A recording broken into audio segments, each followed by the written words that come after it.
Hello and welcome to Furious Driving, and this is my delightful £400 Mercedes SLK, a car which is far better than the price tag would suggest. Last episode we brought the car in, we found out why it's being sold so cheap, we got it going, and since then I've actually been enjoying it quite a lot. It's a really nice car.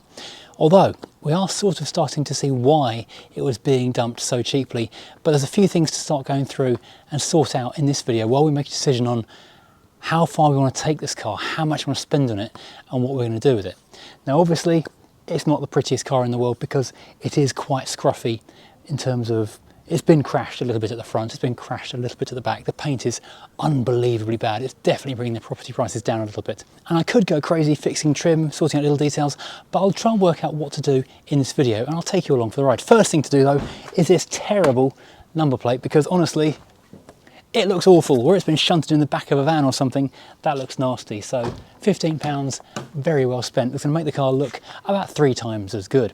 Secondly, before I do anything else in this car, and the first thing I'm going to do beyond this is wash it because it's disgusting. This tyre has been close friends with every curb in town. It had been scuffed, jarred, scraped, cut. The sidewall looked like it was going to explode at any moment and blister into one of those big balloons and probably cause a crash. So safety wise, first thing to do on this car, sort out that tyre. Now, this car had been really well looked after by someone in its former life because it's got, well, I assume a nice service history, but I haven't got any of that. But 4 Pirelli P7 Cinturato tyres all around it, which are not cheap. So obviously, I don't want to be changing that for a cheapie or something else that's different. So I found a used tyre place over in Tunbridge that had exactly the same spec, worn about the same amount for 45 quid, so I could match that one to the other 3 and have a set of 4 matching tyres. So I rolled the car over there. Then I discovered there was one thing missing from this car apart from the service history and the spare key and a few other bits and pieces, and that was the locking wheel nut. So before I get you into the doing stuff to the car, I'll tell you a little quick story. I pulled out of there because they said it would take £25 per corner to release the car's locking wheel nuts. And I was thinking, I don't want to spend £100 just taking the wheels off, even though only doing 1 at the moment, I will need the other 3 off at some point. So I drove out and thinking, this is tricky. And I sat at the side of the road making phone calls, thinking, who can I go and borrow or buy or get a locking wheel nut removing tool from? And as I was sitting there in the car, I realised I was looking directly at a Mercedes-Benz dealer. And if anyone's going to have a locking wheel nut from Mercedes-Benz, it's a Mercedes-Benz dealer. So I drove across there quickly. Bear in mind it was about 10 to 5 on a Friday afternoon at this point, and they were going to be in a hurry to get going home, I'm sure. I went in and explained my predicament, and they went off to the parts people, who then hunted through their drawers and their collections and their suitcases of locking wheel nuts. And they came out and brought a whole selection down with them. And after a few minutes of trying, they're about to give up and say, really sorry, it's a 25-year-old car, we just don't keep those kind of things in stock anymore. Then an old hand came out of the workshop saying, is this the car you were telling us about? And they said, yes it is. And he looked into the suitcase of about 40 or so locking wheel nuts. I think that's the one you're looking for. So, and what do you know, it was. And so I was able to quickly shoot back over to the tyre place, get a new tyre on there. So we've now got 4 safe tyres, and I've got a legible, not smashed, not weirdly grey number plate. I'll fit that in a second, and now I can crack on with giving the car the deep clean it so richly deserves, and a few other things that we're going to try and do to make the car look nice.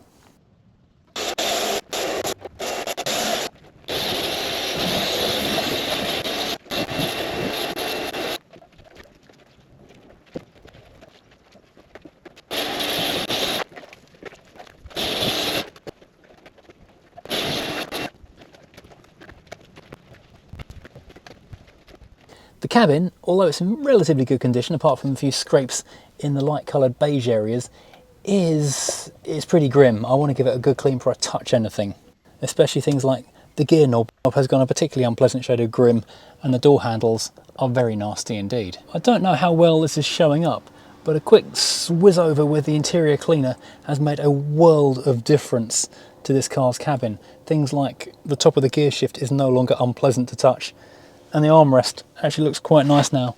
Even the door pull looks quite good.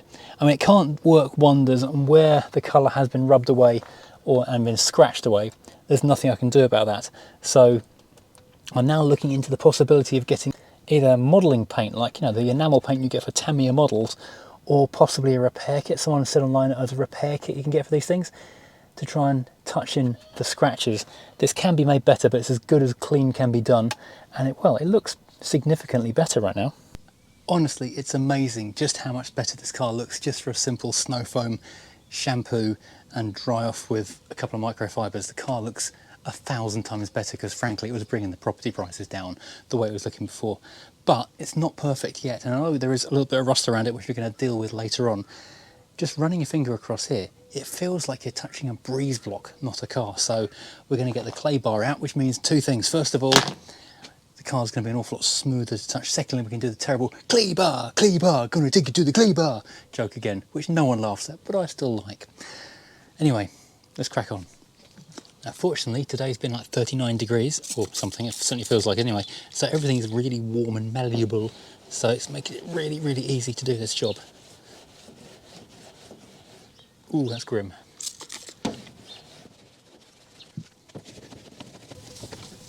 Now, to give you an idea of the difference, here is one pass of clay bar here, and that's the noise the microfiber makes. That's at a quicker pass, a little bit of sound. This is no passes. That's how rough the paint is. That's all the snagging of the fibres. That's getting better and better with more passes coming back this way. And it even looks shinier. Just that little bit of taking the dirt out compared to that, which looks really flat and miserable. That, I would say, is the worst paint I have ever had an attempt at cleaning things up. The roughest surface I've ever dealt with. It's still not perfect, even after 3 goes over the entire bonnet. It's worse still, even in the Crown Vic, and that was a serving police car for 15 years, in fact nearly 20 years.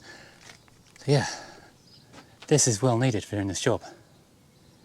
So this thing actually scrubs up really nicely. I've clay barred the bonnet 3 times, I've clay barred the rest of the car, I've machine polished the bonnet, and I've machine polished the boot. Some overspray of something has come on here now. I'm taking it for a short drive. It shines up really nicely, but you can see there's quite a few paint defects, and it's going to take a bit of time with a mop to make it really, really good. But the boot, I've mopped that several times. There's some weird hazing in there, so if I was getting really, really pedantic about it, I'd have to get that repainted. But overall, this thing looks really, really nice. And the interior has come up nicely as well. Well, the Sports Licht Compact might look significantly better for just a simple wash and dry nicely to get the dust and grime off. However, it's not significantly better to drive yet, and I don't just mean because it's got an automatic gearbox. I mean because it's stupid roof, which is some kind of vinyl headlining which has dropped down from its glue and then stretched tight, so it's now that much lower than it should be, and it's pressing me down into the chair, which means it's not a great thing to be driving most of the time. Fortunately though, this roof panel is quite easy to get out as far as I can tell. There's just a couple of screws here along the side cant rail, and then 3 screws along the front cant rail, and the whole lot can just slide straight out, and then I can recover it. So that's my next task. So normally doing headlining is an entire video's worth of work, but on this car I think it might just be just a couple of minutes. It is just 2 screws down each side, really, really easy to drop down your front. Could even use the coin holder. Now the trick here is to wind the roof half back, but leave the ignition turned on, because as soon as you turn the ignition off, it unpressurises the system and the roof falls back down again. And this should just slide out. There we go. Basically it. Try not to break anything, obviously. Free roof. Now we'll put the screws back in the side for the moment so it doesn't wobble and crack when the roof goes back down again. So that's your roof. Without the headlining, we've suddenly gone very, very roadkill just here with no roof. If we put this back down again, you can actually watch the mechanism as it goes together.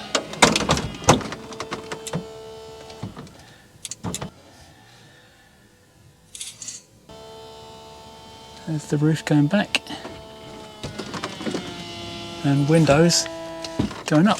All good. Right, let's have a quick look at that headlining.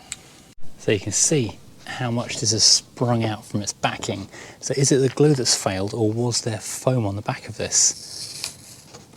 I think it's going to be it's like on the Rovers, on the Jaguars, on the Range Rovers, literally everything else, the Volvo as well. It's not the glue that's failed, it's the fact that the glue was stuck to the back of foam. Here we go, you can see it. And then the foam comes apart, and so it's still, the foam is still glued, but the foam is in two pieces, and that's why you get the saggy headlining of doom. So what I'm going to have to go and buy is some new headlining material, which is not that expensive from off of the internet, and then clean all this up and glue the new stuff on. But looking at all the extra layers on here, we've got like a felt edging on the sides, we've got this metal inserts, we've got this fabric a little bit at the front, on the back of it we've got these big foam mouldings as well. So much engineering in just a simple little panel. So some careful dismantling so nothing gets broken and it can all go back together nicely. You know, already that's so much better. I've got headroom, I've got actual headroom. I like this car significantly more already. Oh, it's dropping oil on me. Oh, where's it dripping oil from? Great. There's oil falling out the mechanism. Why would there be oil falling out the mechanism? That shouldn't be happening. Great. That's probably going to stop the roof working in about 5 minutes time now, isn't it? Now this is a miserable job cleaning this stuff up, but I've done it before and I'm sure we'll do it again with old cars. Okay, so that little tiny oil drip we saw at the beginning of the video, turns out that's actually a more serious problem than I'd imagined. And it's not just a thing that's fairly common to these SLKs, it's a thing that happens to every single one of these SLKs. So whatever happens, I'm going to have to get that sorted out. What it is, the locking mechanism has a little piston catch thing which is all hydraulically operated, and it's got a rubber seal which perishes over time and it starts weeping oil. I had massively optimistically thought perhaps because it's been so hot for several days, like 30 plus degrees centigrade, maybe the grease has just turned to liquid and it's dripping out. No, it's not, it's that. So I've got some cloth wrapped around it at the moment to try and catch the drips and stop them landing on the dashboard. But that was being hidden by the headlining, which does actually feel a little bit greasy on the back. So that is the thing that's going to have to be done as well. I'm a little bit concerned by the fact that the panel which covers the pump and reservoir in the boot was missing, and it turned out to be hidden in the bottom of the boot. So I'm wondering if someone had been topping it up as time went along. But I've been doing a whole bunch of research into that particular problem, and as I say, it is not just common, it is literally everyone. I ordered the new part a week or more ago in fact, and it still hasn't turned up. It's a bit of a faff doing the job, but I don't think it's going to be insurmountable. But the fact that it hasn't turned up yet and I've just emailed the company to ask where it's got to suggests that might be in the next video rather than this one. In fact, it will definitely be in the next video rather than this one.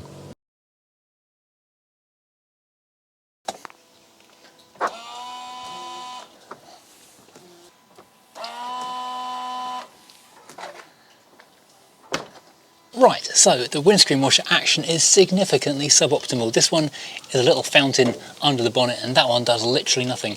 And having had a little kind of pull at these things, it would appear that whatever hose pipe goes into the bottom of these, it's no longer connected. So this one is just firing up into there, that one's probably blocked. They both need cleaning. Incidentally, a rather luxury item of this car is that they are heated windscreen washers, which I'd be far more impressed at if my Rover 200 didn't have that as well. But it is a 200 VI top of the line car. So anyway, to get to this, I think this trim here has to come off, which is a bunch of crosshead screws, Phillips's. So let's whip them off and see what we can find. Well, that does lift up, but then you're kind of stuck at that point. But then you need to take the wipers off, so we'll do that. One wiper popped off nice and easy. The other one though, a bit more reluctant, but at least we get a bit of access. There we go, it's probably enough. Okay, that one, which doesn't work at all, is connected. This one though, has literally just fallen off. This is held on with cable ties, so I guess it's been out before. Oh, one of the wires is broken from the heater element as well. That's annoying.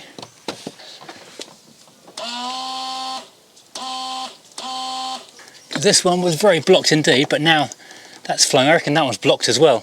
Well, that one is now clear. It was very, very blocked indeed. I was washing it in the sink for a few minutes and giving it lots of blowing through, and it seems to be just about working. Unfortunately, the wires are broken on the bottom of that one, and that is not going to be easy to repair because it's moulded in to the bottom, so I'm not sure how you replace that. maybe get a new one from somewhere. Anyway, refit, try. I see the problem. The back of this little union bit is actually cracked, so I'm going to put a tiny bit of silicone around the edge of it and then use cable ties to hold it together. Break out the duct's back because we've got one lovely clear headlight and indicator cluster and one horribly yellow one which looks miserable. Brings the car down. That really wasn't coming clean, it was still way too yellow, so I've gone to some 2000 grit sandpaper, emery cloth or whatever the hell we're going to call it. I know people are going to be pedantic in the comments, just to kind of tack it with that instead, because it's not getting the old surface off. I have a feeling I might wind up replacing this headlight anyway, because this indicator is also damaged, so I'm guessing that whatever minor tap at the front did a bit more damage than I originally thought. Alright, now it's all hazy. I'm going with the stage 2 bottle. So hopefully this will do the trick and get it all looking nice again. Still looks a little yellow, but it looks a lot clearer. We shall see. So after leaving this to dry for a day or so, the duct's back has improved it. It's taken the yellow out of it, but it's kind of gone a bit cloudy and blotchy, like there's a surface waiting to come off. Also, this indicator is still broken, so I'm not sure whether to bother trying to duct back it a second time or just give up and go and buy a second-hand headlamp as well as indicator. There may even be one unit, I'm not entirely sure. They do look very commingled. But as we go forward with this car, there is another problemette to deal with, and again, it's a not just common, it's pretty much all of them as they reach a certain age, and that is oil in the wires. Now, the sensible thing to do at this point is to ditch the car, get it on eBay under a fake account and move on as fast as possible, but there are workarounds for this thing. What actually happens is oil comes into the loom through the sensors where it goes into the engine, and it uses capillary action to go through, and eventually it gets to the ECUs and it destroys them. So what you have to do is one of two things. First of all, you disconnect the plugs, you clean up the plugs to get the oil away from this end of the wire. Use as much contact cleaner as you possibly can to clean this end of the loom. At the other end of the loom you do the same thing, but then you can get some piggyback bridges that go between the loom and the sensors, and they act as a brake, like a water brake or an airlock, to stop the oil going any more into the loom. It's a bit of a faff, but it's a thing which saves the car. And the question is, do I want to spend a lot of time saving a car which is going to be sold for very little profit, or do I want to go and do it all properly and make it as nice as I possibly can? I think we know which way this is going to go, don't we? I never leave a car hanging. I always got to get it as good as possible. Curse my stupidity.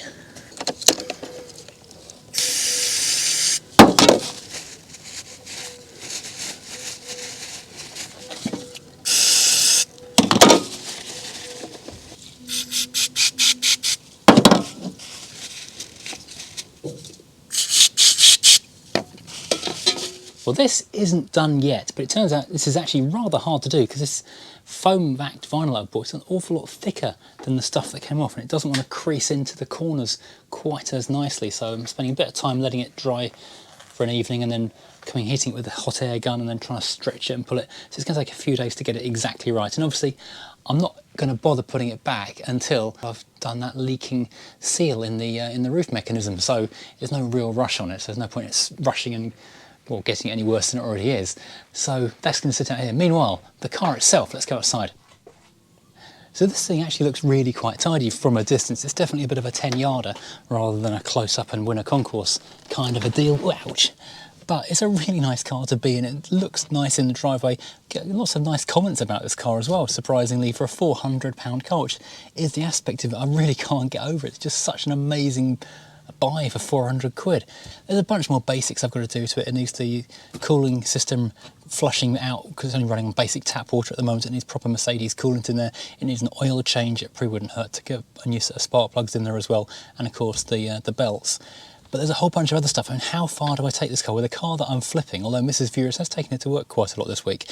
With the car that I'm flipping and obviously want to try and get a little bit of profit out of, how far do I take it? Do I buy just like a couple of colour match rattle cans and sort the front end out, or do I pay a little bit more and get the front end professionally blown in so it actually looks really, really nice? Obviously I've spent money on the tyre, I'm going to have to spend money on a service, I've spent money on that. Incidentally, this bit here, hasn't turned up despite the fact I've been waiting a week or two. I emailed the company, they're saying it's being manufactured in Poland. There are delays with customs and manufacturer, so it's going to be about 2 weeks before that arrives. So you probably can get another video on this car for about a fortnight. That's when that will happen, and then I can put the headlining back in, and that'll give me a week or two to make a decision on how much more I want to do to this thing. But it is just a really nice thing. Certainly it's a very different car to what we normally tool around in. So it's quite a nice little refreshing change from the usual big saloons, or the Hippo, the Freelander, or the estate cars and stuff. So it's quite nice actually. It's quite a breath of fresh air in a way. Anyway, thank you for watching. I hope you've enjoyed this. And please do check out the back catalogue of Matt's Garage Workshop stuff, the Goes for a Drive videos of car reviews, and of course furiousdriving.co.uk, where you'll find many t-shirts like this one in fact for sale. And of course our links from our sponsors on the channel. So thank you for watching, and like and subscribe, and we'll see you very soon. Goodbye.